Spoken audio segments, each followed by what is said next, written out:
The morning sun hit the porch just right, golden, steady, warm. I had just finished wiring the last of the paper lanterns along the edge of the overhang, their soft white bulbs hidden inside, waiting for dust to bring them to life. My hands were dusty from stringing up lights, my back sore from hauling folding chairs. The yard looked beautiful in that quiet, imperfect way only real effort can create. The table, a long, patched-together assembly of borrowed folding legs and wood panels, ran straight down the middle of the backyard like a welcome mat rolled out for joy. I wiped my palms on my jeans and picked up my phone. Hazel and Ivy were probably just finishing their morning coffee and yogurt at that modern white kitchen counter I helped pay for. My thumb hovered over the contact labeled Hazel, home, and I tapped. The phone rang 3 times before she answered. "Happy birthday," Hazel said. Her tone was clipped, like the words had been pulled out of her mouth by obligation. "Thanks," I said, grinning despite myself. "I wanted to let you know everything's ready. Marco came early. He's tuning his guitar now. The neighbors helped string the lights. Dylan's bringing wings. It's all set. The backyard looks. I think it looks kind of magical." There was a pause, a long one. Then Hazel's voice, cold and sharp, cut through the hope in my chest. "A backyard birthday party? Really?" She laughed, but it wasn't the warm kind I used to love. It was dry, brittle. "That's for poor people. You know that, right?" I blinked. I stood still on the porch, phone pressed against my ear like it might soften the words if I held it tighter. From the background, I heard Ivy groan. "Ugh. Seriously? If it's outside, I'm not coming. I'll be tagged in those photos, Dad. Do you know how that'll look?" Hazel sighed, like she was already tired of this conversation. "Honestly, I'm embarrassed for you." And then nothing. The call dropped. No goodbye. No laughter. No maybe we'll swing by later. Just the sterile silence of a line gone dead. I sat down on the porch step, the old wood creaking beneath me. My hand went limp, phone resting on my thigh. The wind picked up a little, rustling through the lanterns, making them sway and catch the light. I stared at them. I'd twisted each one's wire by hand the night before, using a ladder Marco found for me behind his shed. I'd tested the solar bulbs 3 times. I wanted it to be special, not fancy, just meaningful. I looked at the long table again. The mismatched chairs. The bunting Fatima from next door had lent me. A simple banner that said "Happy Birthday" in blocky, glittered letters fluttered against the railing. It wasn't grand, but it was mine. And still, somehow, it wasn't enough. I thought back to the days Hazel and I used to dream out loud on drives back from the grocery store, back when we didn't have a lot but still believed that love made a place beautiful. We used to say we wanted to host dinners out back, string up lights, grow rosemary and thyme along the fence. I remembered her barefoot, laughing in the grass, holding a lemonade jar and kissing my cheek just because she could. Where did that version of her go? Or maybe the better question was, where had I been when she left? The screen door creaked behind me. Marco stuck his head out, sunglasses perched on his head, guitar case in one hand. "You okay out here?" he asked. I cleared my throat, forced a smile. "Yeah, just catching my breath." He stepped out and sat beside me. "Backyard looks great, man. It's got heart. That's what people care about." I nodded, not trusting my voice. "You sure they're coming?" he asked gently. "No," I said. "They're not." He leaned back on his elbows, looking up at the strings of lights. "Then let's throw a party they'll wish they came to." I tried to laugh. It came out cracked. But the thing was, I wasn't throwing the party to spite anyone. I wasn't trying to make a point. I just wanted to be seen. Not as a paycheck. Not as a stepping stone to status. Just as me. I stood and dusted off my jeans. The wind had knocked one of the lanterns sideways, so I climbed the porch railing and adjusted it, making sure it caught the light again. Hazel's words echoed in my mind. "That's for poor people." Funny thing is, I didn't feel poor. I felt grounded, present. I stared out at the table. Maybe the plastic cups didn't match the plates. Maybe the garden was overgrown in one corner. Maybe I was just a man with calloused hands and a borrowed speaker system. But I had built something. With time. With care. And if they couldn't see that, that wasn't my failure. I took a breath, let it out slow, and whispered to no one in particular, "Happy birthday to me." That's when I heard a laugh from the sidewalk. Dylan, arms full of takeout boxes, waving with his chin. Did I miss cake? I shook my head. You're right on time. The party hadn't started yet, but I could already feel it. The promise of warmth, The rhythm of old songs waiting to be played, the gentle hum of real celebration. Even if it was just a backyard, even if the ones who should have cared didn't, this was still my day, and I was going to live it fully. Lanterns, laughter, and all. I didn't cancel. I couldn't. Maybe it was pride. Maybe it was something deeper. A refusal to let their silence rewrite what this day meant. My birthday wasn't about proving anything to Hazel or Ivy. It was about reclaiming something I hadn't felt in years, a sense of belonging, of joy, of being seen not through the lens of status or wealth, but through the eyes of people who truly knew me.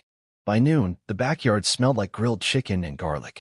Dylan was behind the portable grill, flipping wings with the precision of a surgeon and the swagger of a man who'd never let me down. You ever notice food tastes better when you didn't have to rent a hall to eat it? He joked, flipping a thigh. His hoodie was stained with marinade, and I couldn't help but grin. Fatima, my next-door neighbor, had outdone herself. She came through the gate carrying a cake so tall I thought she might tip over. "It's not perfect," she said, brushing flour off her apron, "but it's made with love and a little bit of Moroccan magic." The frosting was uneven. A strawberry had slid halfway down the side. But when she opened the lid to show me, I nearly choked up. "Happy birthday, Elijah," was written in icing that wobbled like it meant every letter. I hadn't seen my name on a cake in years. We set it on the table, right in the center of the thrifted tablecloth I'd picked up for $3 at a church rummage sale. The pattern didn't match the plates. The plates didn't match the cups. The cups didn't match anything at all. But it didn't matter. Everything here had a story, a fingerprint, a reason for being chosen. Then they started arriving, one by one. Some I expected, some I hadn't seen in years. Monique from the community center, holding a tray of deviled eggs and a six-pack of ginger beer. Tyrone, one of my old students, now taller than me, dressed in a crisp shirt and offering a lopsided smile. "Mystery, I saw your post. Thought I'd stop by. You were always the one who cared." Even Janine from the corner store showed up, holding her daughter's hand. The little girl brought me a card she had drawn herself. Stick figures, a giant sun, and what I think was supposed to be me wearing a crown. I put it in my pocket like it was made of gold. There was laughter before the music started. That kind of low, rolling laughter that comes from people exhaling stress they didn't even realize they were carrying. Marco finally brought out his guitar, sat on the steps, and strummed a few chords to warm up. "Requests?" he asked. A few voices called out old classics. Someone shouted for a Bob Marley song. Marco obliged. His voice, still as clear as it was 20 years ago, cut through the late afternoon air like memory. I walked through the crowd, refilling drinks, handing out napkins, collecting smiles like they were currency. Every time someone said, "Thank you for inviting me," I realized I hadn't heard that phrase in a long time. Not sincerely. Not like this. There was no dress code here. No chandeliers. No servers in pressed uniforms. Just paper plates sagging under generous servings of food, shoes kicked off on the grass, people singing off-key, and toddlers trying to catch soap bubbles someone had brought in a bottle. I watched a boy about 4 years old belly laugh as he chased a floating bubble across the lawn, his hands flailing in wild joy.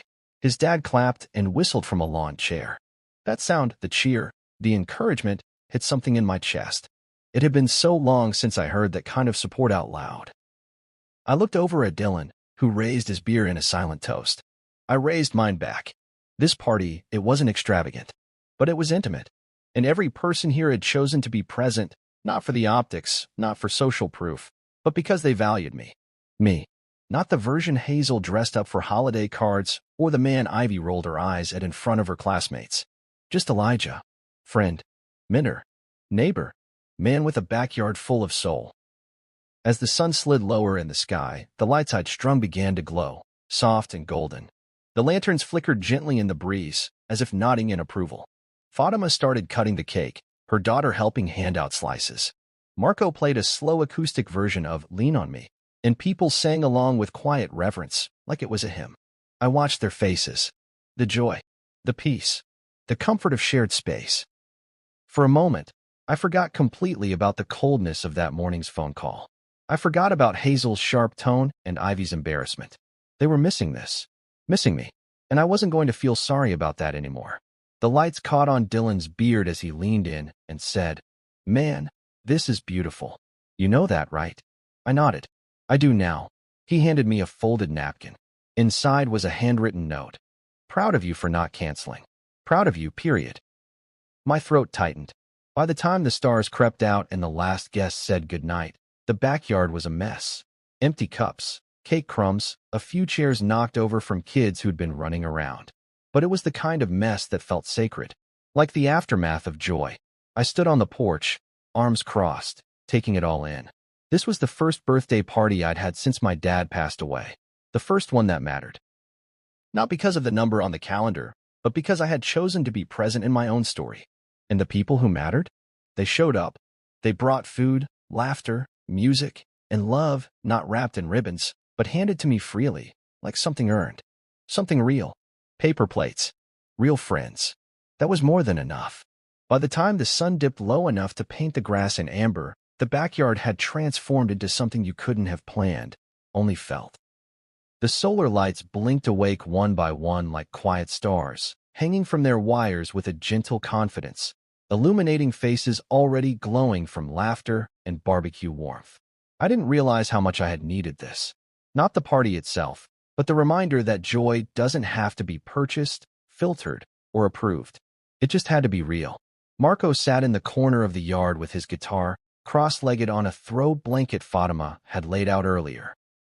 He strummed the chords to an old song we all knew from a better time, something by Bill Withers, maybe. His voice wasn't perfect, but it carried. It moved like the breeze, reaching the edges of the yard and curling back in like a melody designed to soften the hard parts of you. Someone passed me a plate of fruit. Someone else handed me a mason jar with lemonade and just enough whiskey to forget time. I didn't ask who. I just smiled and nodded. It didn't matter. The people here weren't checking for name tags or asking how many followers anyone had. They were just here. And so was I. For the first time in a long time, I wasn't performing. I wasn't pretending I didn't mind the cold silences at home or the rolled eyes when I brought up ideas that didn't involve luxury travel or expensive decor. I wasn't the outsider at my own dinner table. I was the center of this one, and not because I demanded it, but because the people around me made space. Because they saw me. I leaned back in my seat, half-full cup in one hand, and just watched it unfold. The scene wasn't fancy, folding chairs, paper lanterns, a thrifted tablecloth, and half a dozen mismatched serving bowls. But there was something sacred in the way it all fit together. Kids ran barefoot across the grass, dodging adults and giggling in ways that made your soul ache with nostalgia. Grown men who hadn't danced in years were nodding their heads, tapping their feet to Marco's guitar. Fatima was teaching someone how to two-step near the grill. And someone, I still don't know who, had the presence of mind to start filming. They weren't obvious about it. No ring lights or forced poses. Just a slow pan with a phone, capturing the moment as it was. There was no, say cheese, or smile for the camera. No one stopped to adjust their hair or check their angle. That camera caught something real. A community celebrating, not a curated aesthetic, but an honest joy, stitched together with good food, old memories, and people who gave a damn. At some point, Marco transitioned into something slower, softer. I think it was a cover of Here Comes the Sun. The lyrics danced over the grass like smoke, warm and reassuring. I caught Dylan mouthing along from the other end of the table, his eyes closing just briefly on the line. It's all right. And I believed him, because in that moment, it was all right. Hazel wasn't here. Ivy wasn't here. They hadn't even texted. But for the first time since that awful call, I wasn't holding their absence like a wound. I was beginning to see it as a filter. Not to keep love out, but to let the right kind in. The party was winding down slowly. People moved like they didn't want to leave but were beginning to realize the night had done its job. That it had filled them just enough to carry something home. Marco played one last song, and this time, it wasn't a cover. It was something he'd written, years ago, when we were both younger and still thought success came with certificates and clean desks. The chorus went, "Love is louder than the money / softer than the shame / it comes in like a whisper / and leaves you with a name." He sang it like he meant it. I listened like I'd never heard it before. A small cheer broke out when he finished. Someone clapped. Someone else let out a long, satisfied sigh. And I swear, the lights hanging from the trees swayed just a little more gently, like even they understood what had just happened. I looked around the yard again, at the chairs that no longer matched but now had stories, at the empty plates stacked beside the cooler, at the trail of bare footprints in the grass. And I knew Hazel and Ivy would have hated this. Not because it wasn't good, but because it was real. Because it didn't serve their need for perfection. Because it had no angles that could be photoshopped or status that could be displayed. Because it asked nothing of the people present except sincerity. And they weren't ready for that. I pulled my phone from my pocket not to check messages, but to take a photo. Just one. Of the table, still lit with soft gold from the string lights. Empty now, but echoing with everything it had held earlier. Laughter. Story. Friendship. The kind of stuff you can't replicate on a curated Instagram post. I took the picture and didn't even look at it after. I just pocketed the phone and let the night settle in around me. Hey, Dylan called out as he gathered some cups. You good? Yeah, I said, voice low and honest. Better than good. He nodded. No more needed to be said. I lingered long after the others started to go. Waved goodbye. Hugged people tightly. Collected every crumb of gratitude left behind in their footsteps. And then I sat again on the porch, this time not alone. Marco joined me, guitar on his lap, plucking absent-mindedly at a string. She'll regret missing this, he said without naming her. She already does, I answered, not out of arrogance, but truth. We sat there for a long while, silent as the night folded in, and I realized something important. They hadn't just missed a party. They had missed me. The morning sun filtered through the kitchen window, landing in golden streaks on the floorboards. I sat at the table with a cup of lukewarm coffee, still wearing the same t-shirt from last night, the smell of charcoal and frosting lingering faintly on my skin. The backyard was quiet now, remnants of the party scattered like gentle reminders of what had happened. Paper plates stacked, napkins still fluttering against the garden fence, and a few empty chairs looking out over the grass like they were waiting for more laughter. My phone buzzed once on the table, then again, then a third time. I ignored it at first. I thought maybe it was Dylan or Fatima, checking in, sharing photos. But the buzzing didn't stop. It grew louder, more urgent. My phone lit up like it was waking from its own kind of sleep, buzzing and pinging, one notification after another rolling in like a tide I didn't expect. Curious, I picked it up. 127 unread messages. 23 missed calls. Notifications from TikTok, Instagram, even Twitter. I tapped the first one. A DM from someone I didn't know. Your party video is beautiful. Made me cry this morning. Thank you for sharing something real. The second one. Who is this man? I want to marry someone with this kind of heart. The third. This isn't poor. This is the richest thing I've seen in months. I blinked. Sat back. Scrolled through a whirlwind of comments. Likes, reposts, mentions. And then I saw it. Someone had clipped the video from last night. A slow, panning shot of the long table, the twinkling lights, Marco's soft singing in the background, and me standing at the head of the table holding a plate of cake, laughing like I'd just remembered how. The caption read, "Proof that love doesn't need chandeliers." It had been posted 8 hours ago. By who? I wasn't even sure. Maybe Janine's daughter. Maybe one of the work friends who'd quietly filmed. It didn't matter. What mattered was that in those 8 hours, it had gone viral. Over 100,000 views. Hundreds of comments from strangers. Thousands of likes. A few verified blue-check accounts had even chimed in. I set the phone down and stared at it like it might burst into flame. What was happening? Then came the text. Hazel's name lit up the screen like a flare. I let it sit there for a moment before opening it. Hazel, I saw the video. So, that's what you meant by backyard party. Nothing else? A few minutes later, a voicemail from Ivy. I didn't answer the call, but she left a message. Her voice was uncertain, less performative than usual. Hey, Dad, we saw the video. Everyone's talking about it. Like, even some girls at school. They were saying it looked so aesthetic. I mean, can we talk? Aesthetic. That word struck me like a dull knife. The same party that had been embarrassing was now something worth calling about, because strangers had validated it. Because social currency had been assigned. Because my laughter, my paper plates, and my bare-bones celebration had been branded beautiful by people who had no stake in my life, but recognized value when they saw it. It stung more than I wanted to admit. Not because they saw it now, but because they only saw it now. I walked to the back door and stepped out onto the porch. The lanterns were still hanging, their soft white bulbs catching the early light. The yard was quiet, but not empty. Every corner still held the residue of last night's joy. I could feel it like static in the air. And as I stood there, phone buzzing in my hand, I knew I had crossed a threshold. Hazel's silence had always been sharp. Her approval, conditional. Ivy's affection was filtered through her need to be seen by others. And now that I was seen, they wanted to talk. Now, they remembered how to dial my number. I scrolled through a few more comments. This made me want to call my dad. I'm crying in my office right now. This is what real family looks like. Man, whoever you are, thank you. I needed this today. And then something unexpected, an email from a father in Nairobi. Subject, thank you from Kenya message.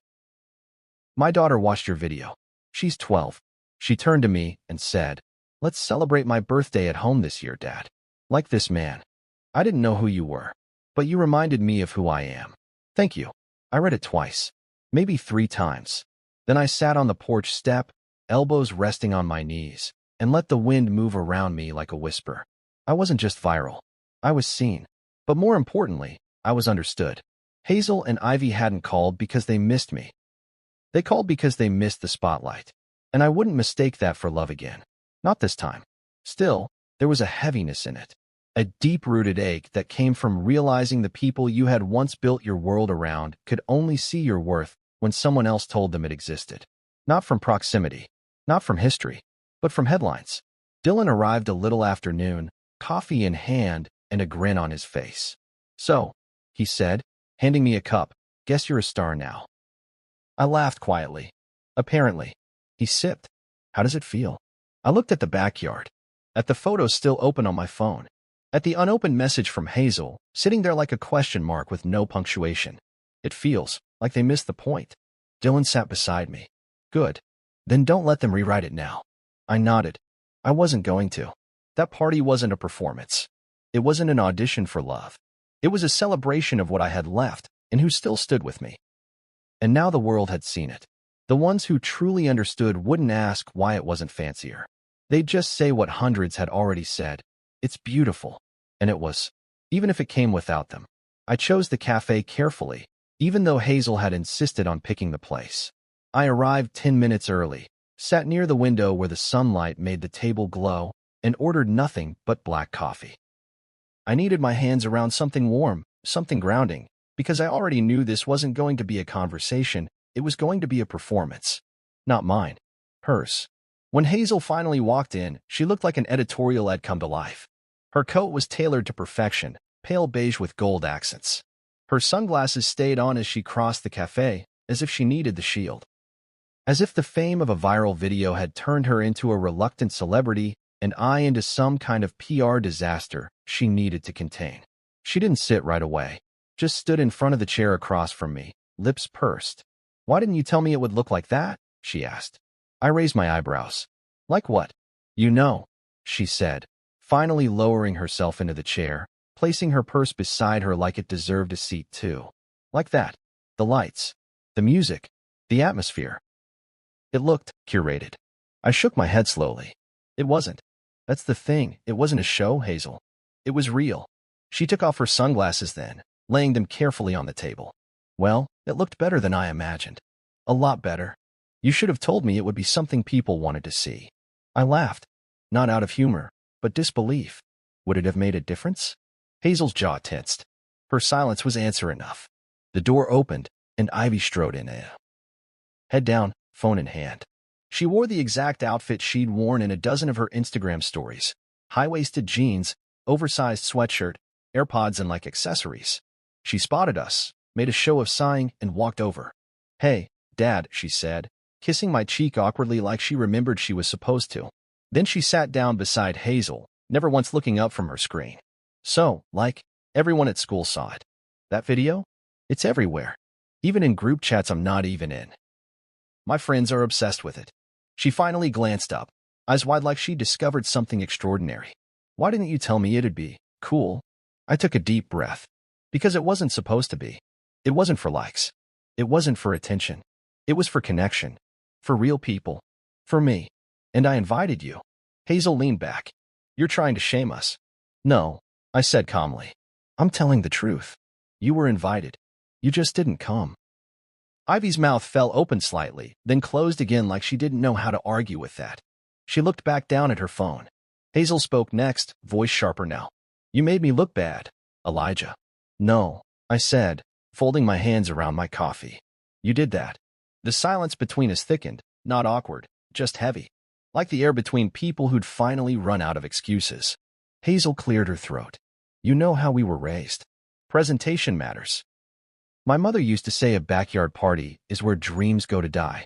And maybe that's why she's alone now, I said, more bluntly than I expected. Hazel flinched. Ivy looked up again, this time her brows furrowed. I went on. You both were ashamed of something that wasn't even about you. And now that other people, strangers, see value in it, suddenly it's worth revisiting. But that party wasn't some accident. It was love. Real, stubborn, imperfect love. Something you didn't think was worth showing up for. Ivy shifted in her seat, suddenly uncomfortable. Dad, it's not like that. Then explain it to me, I said. Explain how a backyard celebration, with people who love me, became an embarrassment. Explain how a father offering his home, his heart, became something to mock because it didn't match an Instagram feed. Hazel's voice dropped. You know how people talk. I don't care anymore, I said, my voice rising only a fraction. For too long, I cared about the look of things. About showing up right, dressing right, posting right. But none of that mattered when the people I loved couldn't see past the tablecloth. That night, it wasn't about shame. It was about being seen. And I won't apologize for that. Hazel looked down at her lap. For once, she didn't have a retort lined up. Her lipstick, once immaculate, looked slightly smudged at the corner. I could tell she wasn't used to being confronted like this. Not without her curated detachment. But this wasn't her stage. Not anymore. Ivy finally spoke again, softly. It really was beautiful, Dad. I know, I said. And I wish you had been there to see it. She looked away, biting her lip, scrolling again even though she wasn't really reading anything. Hazel reached for her sunglasses and slipped them back on, a barrier once more. So what now? I finished the last sip of coffee and set the cup down gently. Now, I go back to my life. The one I've always had. The one you dismissed until it went viral. And maybe you go back to yours. But I'm not going to chase you down anymore. Not to prove I'm worthy of your presence. If you want in, you know where I live. The table went quiet again. I'm not angry, I added. Not anymore. I'm just done accepting scraps. I gave you both an invitation. Not just to the party, but to my heart. You declined. That's your choice. But I'm not going to pretend it didn't matter. It did. Hazel stood. So did Ivy. For a moment, I wondered if either of them might reach for me. Offer a hug, a touch, an apology. But they didn't. Hazel simply said, You've changed. No, I replied. I just stopped pretending. They walked out of the cafe, Ivy trailing behind, tapping at her phone with her thumb. A few heads turned as the door jingled shut behind them. And then, silence again. I sat there for a while, watching the sunlight drift slowly across the table, cutting across the coffee ring I'd left behind. Then I smiled to myself, tired. Yes, but clearer than I'd been in years. They had their moment to show up, and they chose the exit. That night, long after the cafe confrontation and long after I stopped watching the front door in case Hazel or Ivy came back with different words, I sat alone in my living room and watched the video again. Not the one that went viral. The real one, raw, unedited, shaky at times, and beautiful in its honesty. Aisha had filmed it on her old phone, without filters or cinematic angles. Just truth, frame by frame. I tapped play. There I was, standing by the grill with an apron slung over my shoulder, laughing as Marco strummed something out of tune and Dylan shouted from across the yard about burning the wings. You could hear kids squealing in the background, the kind of joy so loud and unfiltered it makes adults smile without knowing why. The lantern swayed above the table, the sun melting behind them. Someone called my name, and I turned, caught mid-laugh. For a moment, I saw myself not as I felt, but as I looked, free, present, grateful. It wasn't perfect. The video wobbled with every step Aisha took. At one point, she tripped and giggled so hard the image blurred completely. But then it refocused, right as Marco stood on the makeshift stage, a couple of crates and a step stool singing an off-key version of Ain't No Sunshine. Everyone clapped along, not because it was a great performance, but because it was a great moment. And in that shaky, unedited footage, I saw everything I needed to see. I saw what Hazel would have hated. The mismatched chairs. The scuffed cooler holding sodas and melting ice. The paper napkins fluttering like white flags of rebellion against formality. I saw people talking over each other, laughing too loudly, kids darting through legs, someone accidentally knocking over a candle jar, and then laughing about it while another guest helped clean it up.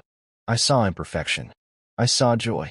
Most of all, I saw me, handing out paper plates like I was serving gold, wrapping an arm around Dylan, leaning over to help an elderly neighbor to her seat, smiling so fully it looked like my heart had found its breath again. I paused the video. I thought about Hazel's parties, the catered events, the champagne flutes no one actually liked drinking from, the artfully arranged charcuterie boards she never touched, the chairs wrapped in white bows that made guests nervous about spilling, the way she'd whisper smile through her teeth when the camera was out, the way she'd glance at me if I wore the wrong shoes or told a joke that didn't land with her colleagues. Those were parties made for optics, for performance, for other people, but they were never for me. And yet, I kept showing up, wearing the suit, laughing politely, picking up the check. I did it because I thought that's what love looked like when you were grown, compromises in exchange for partnership. But looking at the video now, I realized I hadn't been compromising. I'd been shrinking. I played the video again. There was Marco, barefoot on the grass, one knee bent, eyes closed as he hit a surprisingly perfect note. Someone off-camera whistled. Then the camera turned to show people clapping along, even the ones who couldn't carry a beat. Aisha zoomed in on the table, catching Fatima placing a slice of cake in front of a child with both hands raised like it was a royal offering. Then it landed back on me. I was standing under the string lights, holding a drink and swaying gently. I was talking to Janine and her daughter, both smiling. There was a calm on my face, a softness I hadn't seen in years. It wasn't curated. It wasn't polished. It was real. And that was what Hazel and Ivy couldn't understand. They had spent so long mistaking flash for value that when something real appeared, quietly, without apology, they labeled it embarrassing. But the truth was, that night wasn't beneath them. It was beyond them. I closed the video and set my phone down on the couch beside me. For a moment, the room was quiet, and I felt it, that space between grief and growth. The part where you mourn what could have been while also being grateful for what finally is. I went into the kitchen and poured a small glass of wine. The good kind. Not the overpriced bottle Hazel used to pretend to like, but the one I actually enjoyed, the one with the screw top and the label that made you laugh. I sat at the kitchen table with it, surrounded by leftovers and folded streamers, and raised my glass to no one. To the ones who showed up, I said softly, because that night wasn't just a birthday party. It was a before and after. Before that night, I kept trying to fix something that was never broken in me, only dismissed by them. I kept shrinking myself to fit Hazel's standards of sophistication, to fit Ivy's fear of not being seen as polished enough. I kept trading joy for peace, presence for approval. After that night, I realized I didn't need their permission to feel whole. That joy could be handcrafted from wood scraps, thrift store finds, and old guitar strings. That connection could live in a plastic chair beside a strawberry-stained paper plate. And it wasn't just me who saw it. People had written. People I'd never met.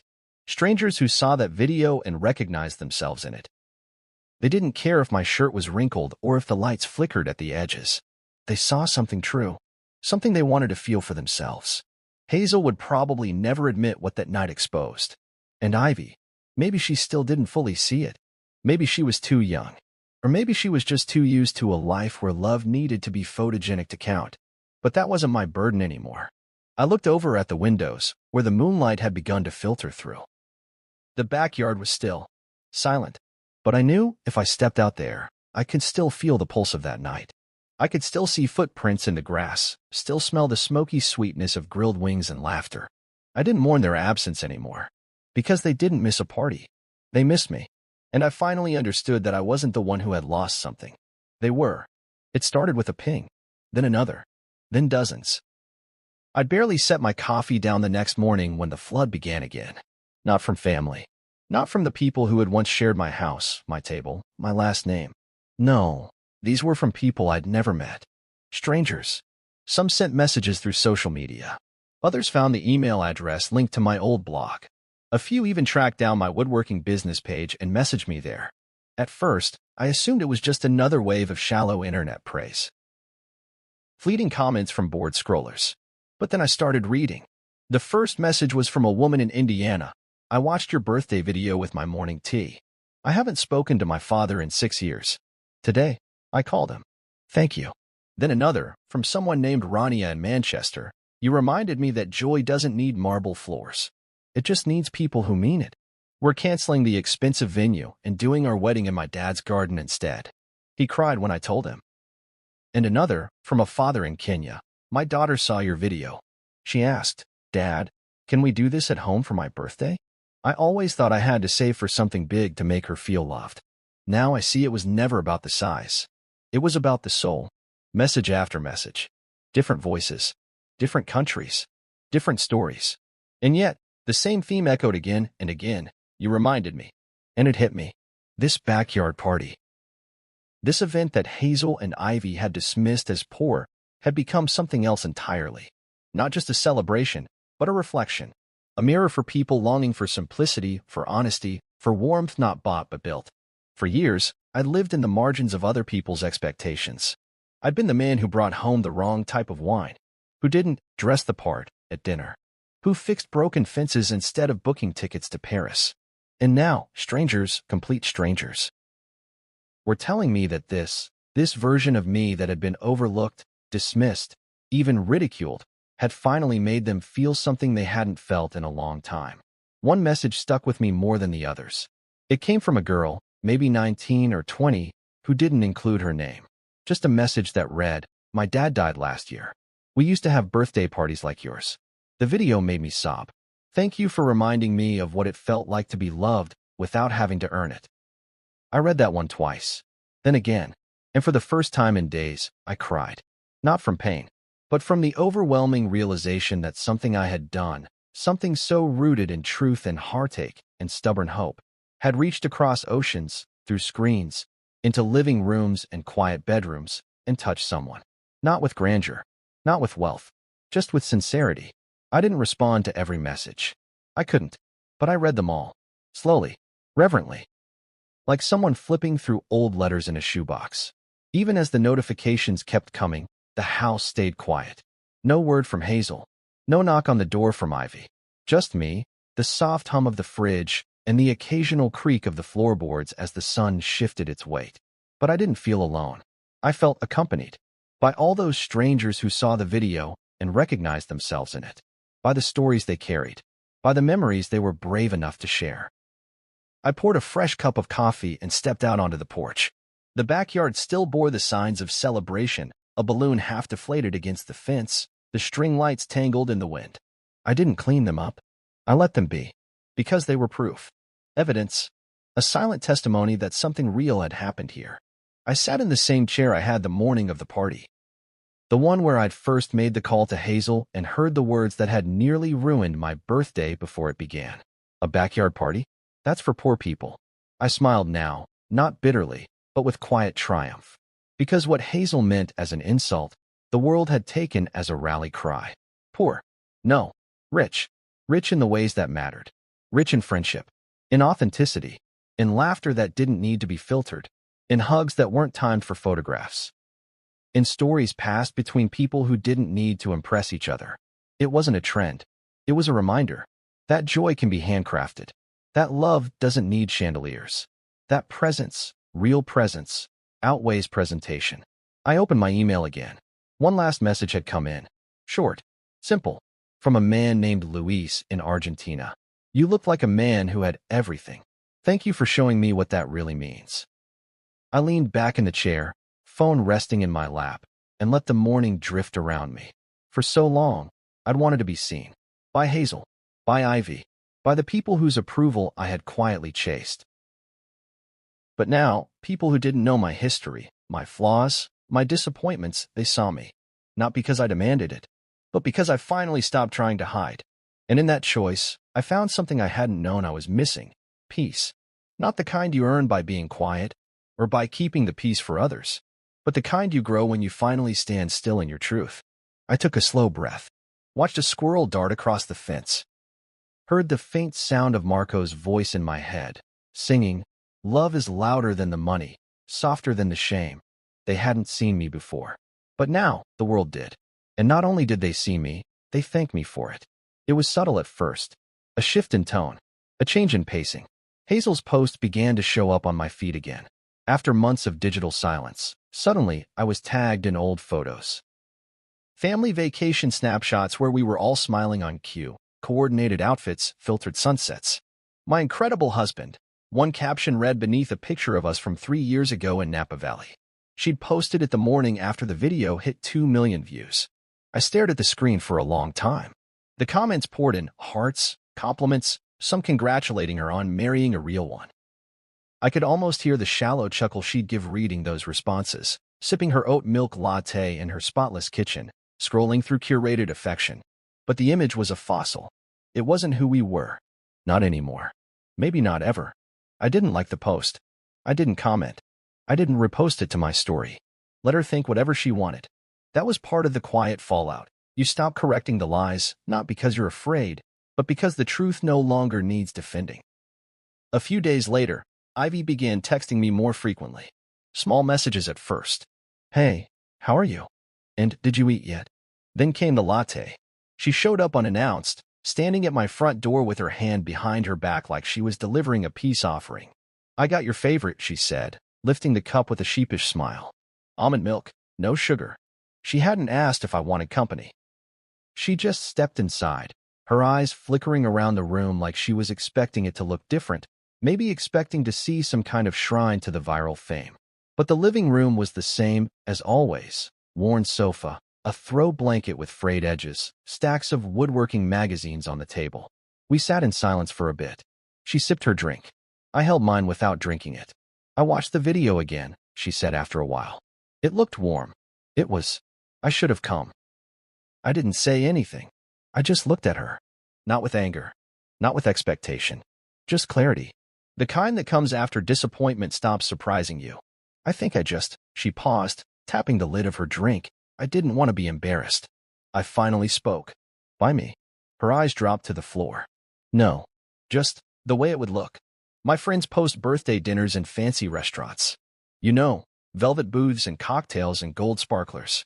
I didn't think a backyard would feel like enough. It didn't have to be enough for them, I said. It just had to be enough for you. She nodded slowly. I think I'm only just understanding that now. The thing is, I believed her. At least partially. Ivy had always been torn between two worlds. The one we built when she was small, pajamas on Christmas morning, pancakes in the backyard, bedtime stories read twice because she asked nicely. And the world she grew into with Hazel, where everything was measured by optics, status, and perception. She stood before leaving, glancing at the photos on the shelf, me with Dylan at a barbecue, Marco holding up a guitar pick like a trophy, and a recent edition, the birthday party still framed in a white border. I caught her eyes lingering on it. That night meant something to you, didn't it? She asked. It did, I said. It still does. When the door shut behind her, the silence returned, not empty, but charged.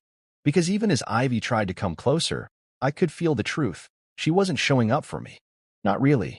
She was showing up because she didn't want to be left out of the narrative. She didn't want to be the daughter who missed the moment that made her father matter to the world. And Hazel, her sudden nostalgia, her digital tributes, they weren't apologies. They were reclamation attempts. Trying to rewrite the past with captions and filters, trying to attach themselves to something real after discarding it in private. But I wasn't their PR campaign, and I wasn't interested in building bridges just so they could cross back into comfort.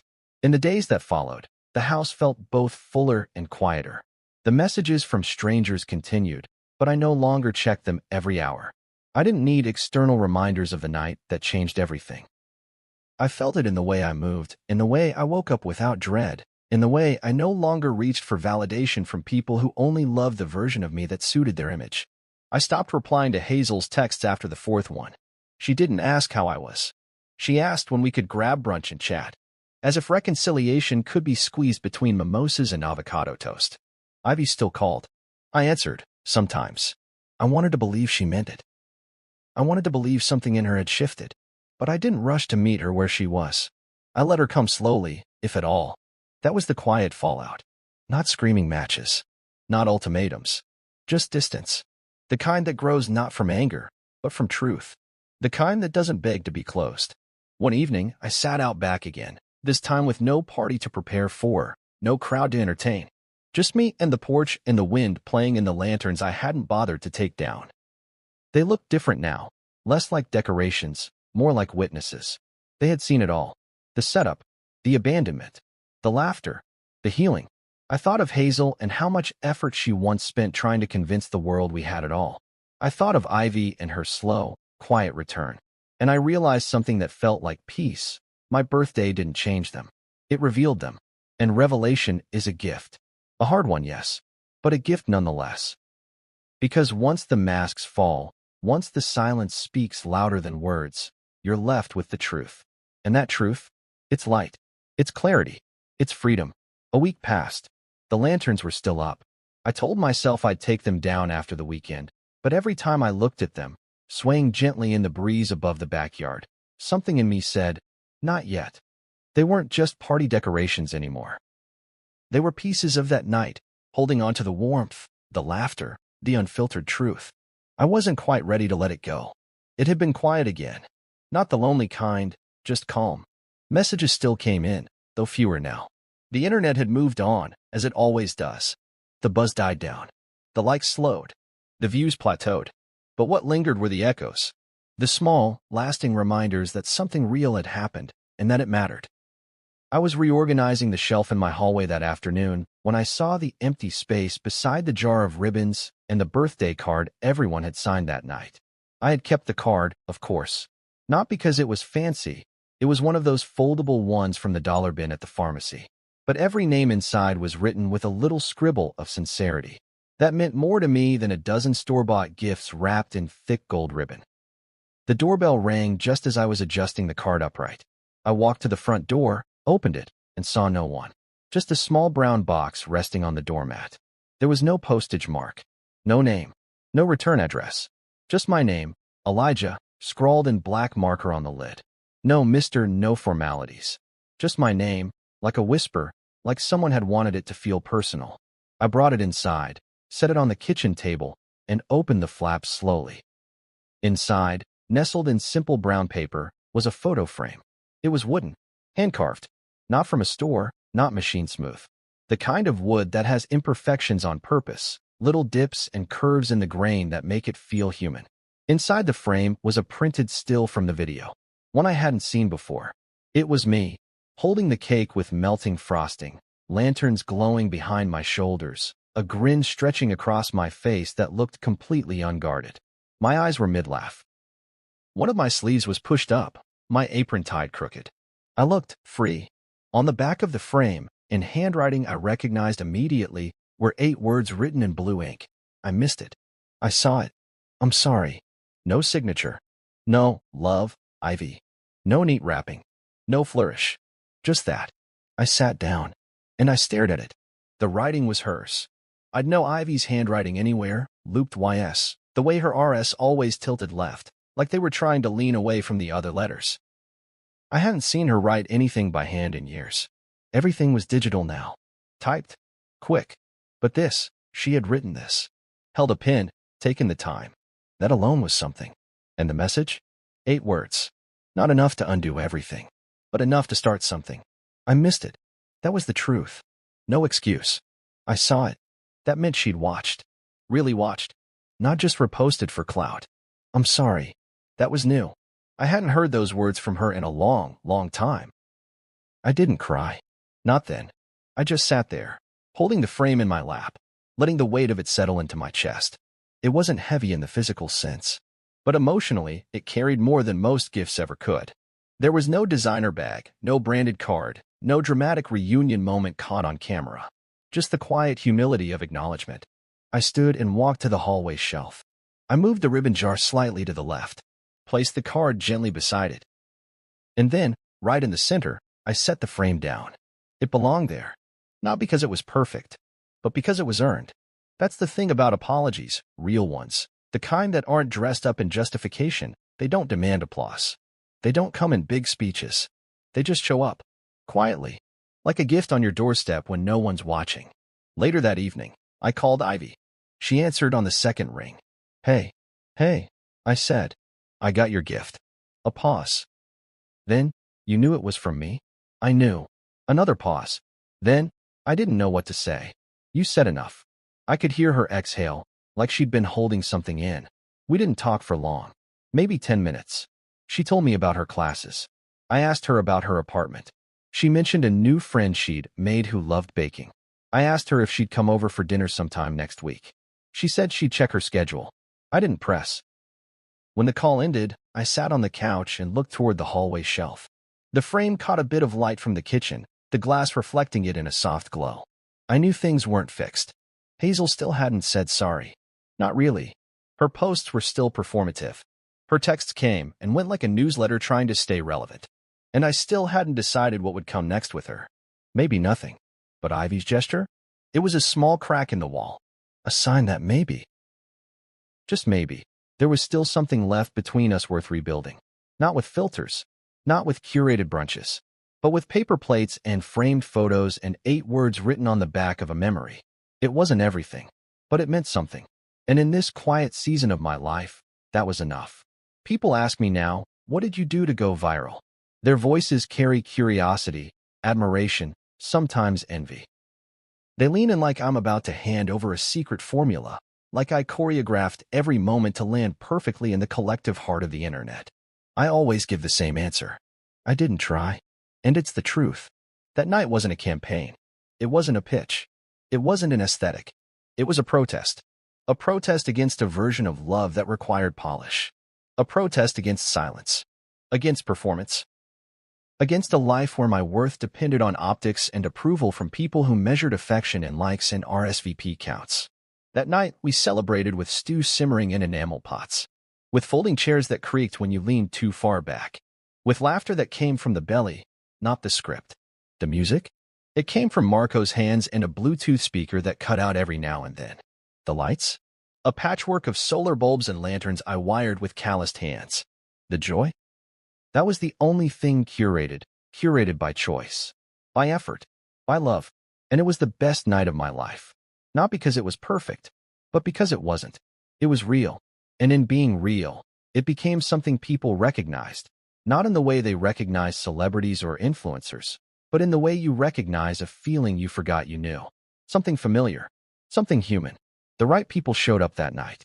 They came with cakes that leaned to one side, with off-key voices, with hands full of warmth and open schedules. They didn't come to be seen. They came to see. And the ones who didn't? They made excuses, dismissed it, brushed it off as beneath them, until strangers told them it was beautiful. Hazel still hasn't said she's sorry. Not really. Her words wear makeup. Her posts still tag me like I'm a character in her redemption arc.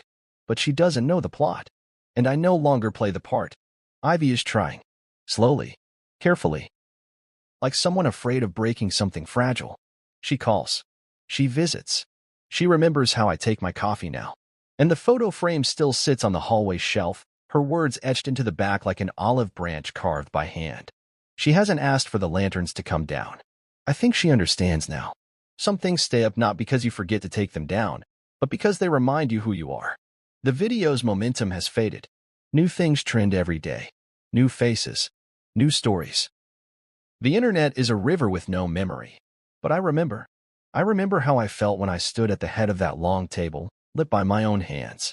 I remember how it felt to be laughed with instead of at, to be hugged with intention, to be toasted without pretense.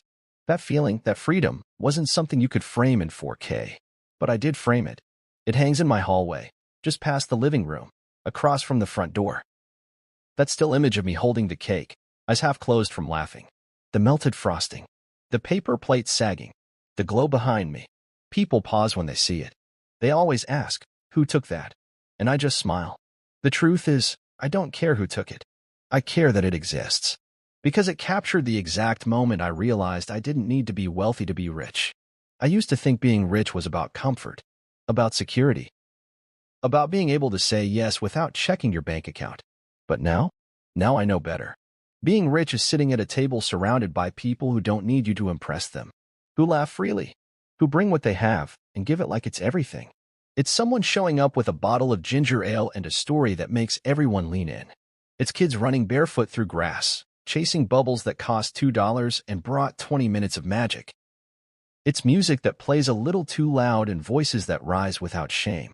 It's the quiet moment after the party ends, when you sit on your porch alone and realize you've been seen, truly seen, and it didn't cost a thing. The world calls that poor. I call it wealth. People have asked if I'll host another one, another backyard event, another night like that. I always tell them the same thing. If you're coming for the vibe, stay home. If you're coming for the heart, bring a dish. Because that's the only price of admission now. I don't want applause. I want presents. I don't want gifts. I want your name written in a dollar store birthday card with a note that says you remembered what I like. I don't want another viral moment. I want 1,000 quiet ones strung together like lanterns over a table someone called too plain until it lit up the sky. I want the light we make ourselves. And when I look back at the footage now, I don't see the people who didn't come. I don't see the empty chairs or the text messages that never got replies. I don't see Hazel's absence or Ivy's silence. I see Dylan singing along to Marco with barbecue sauce on his cheek. I see Fatima dancing with a plate in her hand, cake balancing dangerously on the edge. I see Janine's daughter twirling barefoot like she had stars in her hair. I see me holding a cake, surrounded by proof that love, real love, doesn't ask for perfection. It shows up. And so I'll keep the lanterns up a little longer. Not because I need to remember, but because I never want to forget.